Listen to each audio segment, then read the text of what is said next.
So I was in the middle of writing my upcoming mega project for the past couple of weeks now, and a thought occurred to me. I need to make more new content along the way. And also, my older videos are complete shit. I decided to take a break from writing my less than half finished script and felt like watching something else for a change. That something else could have easily been The Grand Budapest Hotel or Catch Me If You Can for the fourth time, or maybe take it a step further and watch every single episode of Breaking Bad within one day. But instead, I chose this interesting piece of history called the Happytime Murders. Why this film of all things? I don't fucking know, it had to be something. But what I do know is that this film was quite the buzz during its marketing phase in 2018, with a tagline, "No Sesame, All Street," promoting the fact that this is essentially an R-rated Muppet movie, filled with drug jokes, sex jokes, and a whole lot of F-bombs. This of course led Sesame Street's workshop to file a lawsuit against its production company, STX Productions, in fear of their family-friendly property being associated with a movie where a Blue Elmo bukkake silly string ruining the former's reputation. But regardless, the case was rejected and the film was free to use the tagline in their marketing, with them even marketing it as "from the studio that was sued by Sesame Street," which when you really think about it is quite ironic. The film's director is Brian Henson, the son of none other than Jim Henson, you know, the man who helped create Sesame Street. Joke's on them though, because the Happytime Murders was neither a hit critically nor financially, as it made a little over half of its $40 million budget and no one watched it. Over time it became quickly overlooked, leaving as much cultural impact on society as my YouTube channel, which if you're down for more content, please consider subscribing. But trust me, you'll know why. It's because it's shit. So let's rip this a new one, shall we?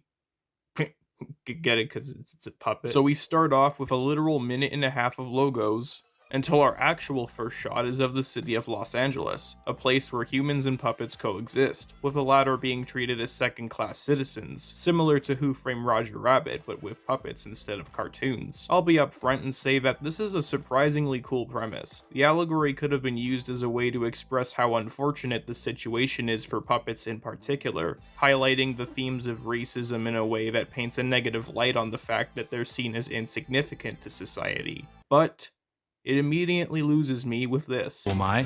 Name's Phil Phillips. I'm a PI and my home is on the streets looking out for the felt, because sure as shit no one else. Exposition at the very start, and also some dialogue written by an 8th grader. Hey! What? Stupid puppet. No, you stupid puppet! Fuck you! I guess this is what the allegory is used for, huh? This is Phil Phillips, a private investigator who was initially a police officer, until he accidentally kills an innocent puppet, creating a code that puppets can't be police officers. And get ready for the next half hour for the film to remind you of exactly what I just said because, well, that's exactly what happens later. So Phil arrives at his office and we get our first joke of the film, I think. Yeah, Detective Edwards called. She wants you to call her back right away. Yeah, what'd she say? She said, "I'd like to sew your asshole shut and just keep feeding you and feeding you and feeding you." Huh? His secretary, played by Maya Rudolph, lets him know of a client in his office, Sandra White, who also... I'm a sexual I'ma. What's that?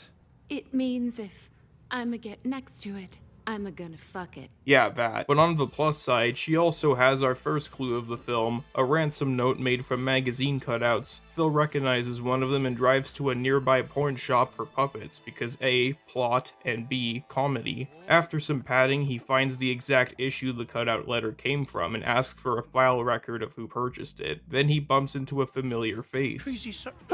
Bumbly? Right, well, whatever floats your boat, pal. Here's your chicks with big asses. Oh my god! But just as Phil walks into the back while sex joke number 20 goes on, a stick-up ensues with a black-suited criminal holding the puppets hostage. So wait, he had a gun the whole time but surrendered anyway? The killer pops a cap in him and just like that, the rabbit gets murked as soon as he's introduced, much to Phil's shock and dismay. This is where protagonist number 2 comes in, Melissa McCarthy, who was a former partner of Phil. And because this is a buddy cop movie, of course they start off with arguing with one another for a contrived reason. And right here, I can instantly predict what their outcome will be, where they start becoming dicks to one another until they eventually accept each other as friends in the end. And no, they don't do anything to spice up the trope, it's literally just the same cookie cutter shit you've seen in like 100 other movies before, but we'll get to that in a bit. Phil assumes this was a murder as whoever broke in never took the cash. And we get more padding and haha, funny puppet says fuck type jokes. Well, if the shoe fits. Fuck you. Yeah, fuck you too. Fuck you more. Whoop, your index finger was still poking out, joke ruined. It follows up with a glimpse of a once popular in-universe 90s show called the Happytime Gang, which was also where the rabbit from earlier just so happened to be from. And I say from the 90s pretty loosely because the presentation barely looks like such with how it looks like a badly lit SNL skit. Here's another member, Larry Shenanigans, who is Phil's brother and the main star of the show. And what a sweetheart she was.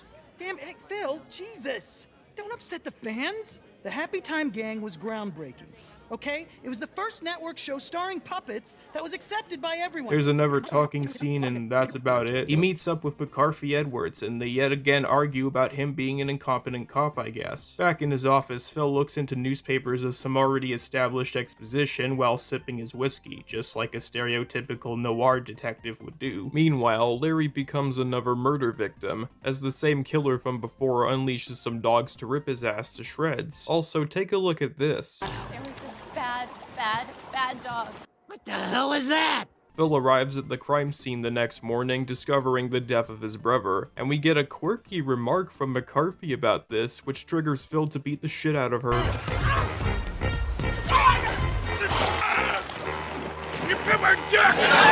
Nobody's laughing! You know, I'm starting to think I'm quickly turning into another Dumbsville. Anyway, the lieutenant here tries to force them to work together like partners because, you know, buddy cop movies, and we get more exposition and back and forth arguing between our This protagonists. jackwad is the reason the puppets can't be cops anymore. He missed on purpose that day. Not true. Everybody knows puppets don't shoot puppets. The Phillips Code prohibits me from having a puppet as a partner. Regina, enough with the bullshit. Phil implies that because his brother was a Happytime member, there's a series of murders going on involving them. So the mystery begins and Phil and McCarthy head to the producer of the show, smoking up their car along the way for some reason. They arrive for the syndication deal that the show had, but it's kept private, according to the producer at least, who also reminds McCarthy that puppets are, yet again, second-class citizens. Standard operating procedure.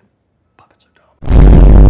And who would care about a puppet share in a contract anyway, right? This sort of defeats the purpose of giving them a contract if that's the case, but Edwards plays this off as a distraction so Phil could steal the contract, but it drags on for like 2 minutes until he finally knocks him the fuck out with his balls. That's also a real joke, by the way. Meanwhile, they arrive at a drug den to find another cast member, Lyle, and it's revealed that Edwards secretly had a puppet liver the whole time. Okay, now I'm definitely turning into Dumbsville. But wait, puppets have internal organs? Didn't we just see a few of them explode into fluff earlier? They didn't seem to have any whatsoever, but maybe I'm just spitballing. So as proof, they bring in some purple sugar and she snorts it like cocaine, get it? She passes out for a moment, but... That is good shit. Well, fuck me! Maybe. Phil goes outside with Lyle and they mourn the loss of Larry. Then it's immediately followed up with these guys disrespecting women or something. Then Melissa beats the piss out of them to get one of them to apologize. What significance does it have to the rest of the film? So after Phil asks about the syndication money, an unexpected visitor kills Lyle and gets away with it. While this goes on, Edwards does the purple cocaine sugar because... comedy. Police are on the crime scene and we get a scene of her misunderstanding the situation, which would have been funny if it didn't drag on for almost 3 minutes. It's like we're Apache Comanche together, and no one's coming in with the suit jackets made and taking over their land. The next morning, while Edwards locates Goofer at the beach, Phil arrives in his office and meets up with the client from earlier, who brings another note the criminal sent with a photo of his ex-girlfriend Jenny Peterson. This transitions to one of the more notorious scenes shown in the Red Band trailer, even complete with a money shot moment which is portrayed with silly string. Despite the movie being R-rated though, this is the peak of the film's raunchiness overall, and it's not even good raunchiness at that. It's almost the exact joke that Team America World Police did, except instead of it being well edited and have a fitting music choice, the joke is the fact that they're Muppets having sex. Haha, funny. I understand that's exactly what it is. I get the joke. but it's just not that funny. I guess the addition of silly string is kinda clever, but that's about as clever as the joke gets. The reason why it's funny is because of silly string. You know, that's why it's funny. While this happens, the lieutenant arrives with an FBI agent, but after Phil's fun time with Sandra, he's about to be interrogated by the agent, so he's like, fuck this shit, I'm out, and he eats himself out the window off screen.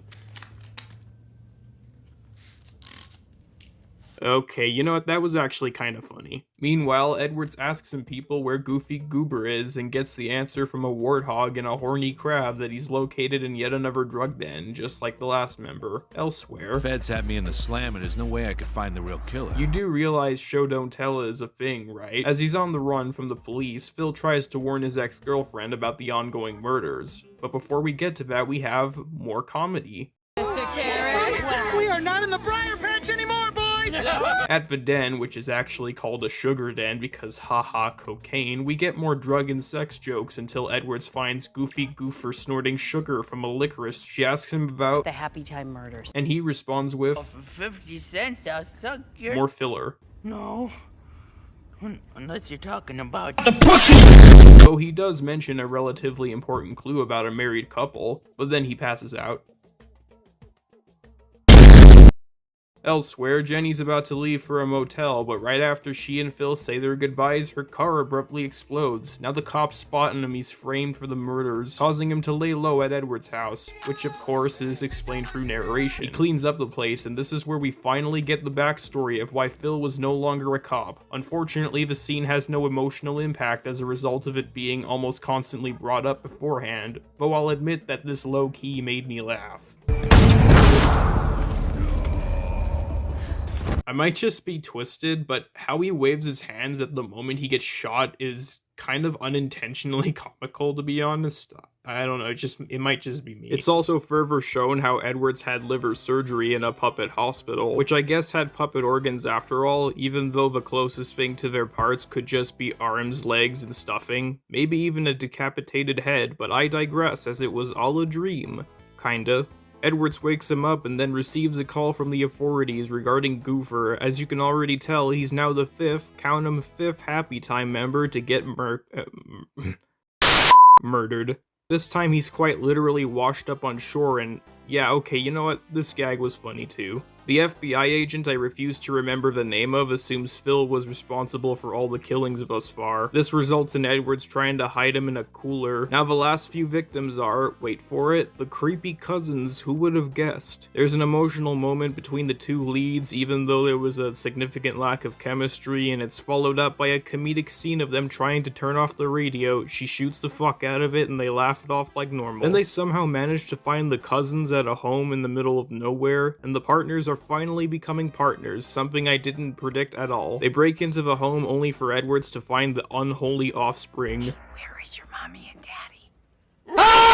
They have a misunderstood argument that drags out for way too long. Then Phillips finds the cousins just to find them becoming beheaded. Now shit's going down as the cloaked figure pushes him and runs off. They run outside, but oh shit, the cops have them surrounded. They drop the weapons and are taken to an interrogation room, and it's shown that Sandra was the one framing Phil the whole time, as evidenced from her confirming that she's actually married to Phil's ex-girlfriend, but brings up him killing her and the Happytime gang in order to have an affair with her. And right here you can predict what the ultimate outcome will be. Okay, you know what, I'm not gonna waste any more time with this, you get what I mean. As a result of this, despite providing a lack of evidence to prove her point, they believe her and arrest Phil. Am I missing something here? Sure, they spotted him next to the car, making it seem like he did it, but wouldn't they settle this kind of shit in court? Surely if someone's committed this much crimes and tries to scapegoat someone else, you'd think the government would decide in court which one is responsible and which one's innocent. Again, I might be missing something, correct me if I'm wrong. Edwards tries to defend Phil, but the agent insults her and she tackles him. This forces her to hand in her badge, and she tells everyone to go fuck themselves on her way out, which, to be fair, sums up the comedy of this film brilliantly. She comes back home and finds Maya Rudolph's character in her house for some reason. Then after another dragged out gag, she tells her about Sandra's false records, which convinces her to help find out what really went down. So they sneak into her house and find a hidden locked door behind a trophy case. She tries to kick it open, but Bubbles opens it and they find an entire kill chart revealing that Sandra was the daughter of Jasper Jacoby the whole time the puppet Phil accidentally shot. Now she's on a killing spree for revenge, but even with all this evidence, Bubbles mistakenly sets off a booby trap, burning everything in the house. Back in the slammer. You know I have no bones, right? You're basically fluffing a pillow here. You bit my dick! Phil gets bailed out by Edwards and gets shot in the fucking arm, but mostly so that they can hijack the... But mostly so they can get to the airport by hijacking the ambulance truck. Phil locks her in the car for shit. Phil locks McCarthy in the car. Fuck. Phil locks Edwards in the truck for safekeeping and he tries to apologize to Sandra for killing her father, but... That's so sweet. But go fuck yourself. She just doesn't give two shits. Why'd you have to keep killing the whole gang? I wanted to watch you suffer. Wouldn't it have been easier to just kill him on the spot? You could argue that because he knows them personally, killing them is a way to, quote, see him suffer. It would make sense, but then again, she also killed several other puppets that weren't part of the Happytime gang, so it just complicates her plan even more. But I guess it doesn't matter because she just loves killing people now. That's an actual thing she says. This all started as revenge, but you made me realize I like killing. It's then revealed that Jenny faked her death and shows up just in time for the climax. How she survived the explosion is a mystery in itself, but Sandra pulls a 180 and betrays Jenny to keep the money for herself, and that's the last we ever see of Elizabeth Banks. Some security guards show up and they try to chuck his ass in a jet engine until McCarthy makes a Deus Ex Machina moment and attacks them with a steering wheel. Then she locates Sandra on the plane until she sneak attacks her and holds her at gunpoint. With the power of Phil's flashback triggering and the sight of a tentacle HJ, okay, he finally takes the shot and puts an end to, wait for it, the Happytime murders. He said it! He said it! Later, Phil asks Bubbles out for a date night and she accepts. To be fair, they probably would have had much better chemistry than him with Edwards in this whole film. To wrap things up, it's been confirmed by the lieutenant that the code of puppets not becoming cops has been lifted, without the need of a court of law, mind you. And now he's a cop again, and the agent apologizes for being a dick, I think, and they make one last comedic comeback. I'm going back to the FBI. Oh yeah? What's that stand for? Fucking big idiot? Oh, wow, what a comeback. Yeah, that's a reverse burn. Hey, stupid, say what? What? Fucking big idiot! That's not what it stands for. Puppets swear, commit murders, and have graphic sex. Keep this one away from the kids. Dear Sir and Madam, never show your kid the internet. You know, it's honestly kinda sad. The marketing for this film that wasn't just the initial Red Band trailer was more entertaining than the film itself. I remember being cautiously optimistic about this film back then just from being shocked by the pure raunchiness of the trailer, but that could be because I wasn't aware of the production for it at the time, and presumably because I was still 14 too, I don't know, I wasn't that smart. It was announced 10 years before its release after the Henson Company was unraveling in terms of any Muppet-related media after Disney bought out the rights, so in creating an adult-oriented division, they would potentially make a return to form. After it went through many rewrites and casting choices from Cameron Diaz to Jamie Foxx or Katherine Heigl, Melissa McCarthy was chosen, along with some additional members like Elizabeth Banks, Maya Rudolph, whatnot, who were actually surprisingly decent when it came to acting in this, especially Maya's character. She was probably my favorite of the bunch. She isn't in it for much, but for the most part, she was actually the funnier character in the film, where she doesn't come off as obnoxious and over the top as someone like Melissa McCarthy's character, who was such an unlikable and overbearingly obnoxious protagonist that I rooted more for the real one. He had a pretty interesting backstory that almost had me invested, but because of how many times they bring up the flashback through tedious exposition, it sort of ruins the potential. But that's just the thing. This did have potential. There were clear hints of a good movie just by reading the premise and the allegory behind it, and even more so when looking at the puppetry. Outside of some really cheap looking presentation and bland camera work, the puppeteering in this looks absolutely incredible. You can see how much fun these guys were having regardless of what you think of the film. So much so that they were more than dedicated to make the end credits a behind the scenes montage of all the practical effects work and green screening. It kinda makes me feel even more sorry for them for how how little they had to work with a script like this. The writing of the movie is completely abysmal, with it being a copy-paste buddy cop murder mystery movie with barely anything to make it stand out, other than the fact that it features swearing puppets. It's perfectly fine to make a film with a reused plot from another movie, but just do something, anything with it. Despite being somewhat of a satire, the movie does nothing with it, and as a result, events are predicted before they even happen, and would furthermore hinder the mystery aspect of the movie by a landslide. And the allegory seems to only be played out for either exposition dumping or just for the sake of comedy. Speaking of, aside from a few chuckle-worthy moments, this movie isn't very funny. The only jokes the film could possibly come up with is,